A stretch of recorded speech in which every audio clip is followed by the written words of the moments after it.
आज सोमवार आमर ये हाट बारी तो मुझे सकाल सकाल घर सब कम सारिकी बाहर परिवा आने को। आज जनकर पार्टी था तो मार्केट बहुत बढ़िया सजा होता।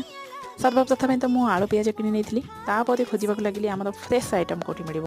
खोजी खोजी मुझे मोर लक्ष्यस्थल जाकि पहुँची जाइली। ये आम गाँव धरिकी आसिक पूरा बिलर सज परिवा माने बिक्री कर मुझे सबुदिन आसिक निए टमाटो बैगन ये नहीं जाइली। तापर चली गोटे जगह को सेठी नुआ जिनस गोटे देखली कला दासी गोटे चना मिलूला। तापर मुझे लाल भाजी आनिली।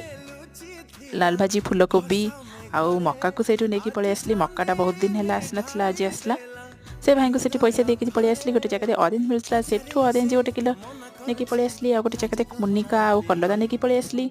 तापर आसला बेलू रिटर्न है बेलू गोटे झीटे बिक्री करते जाम पूरा फ्रेश जाम सेठू जाम नहीं पलि आसली। घरे आसला बेलू करे ना प्रबल गरम जो कमलाटा नहीं आसली खटा लगुला लुण लंका मंथी भात सह खाए कि पूरा शोई जाइली।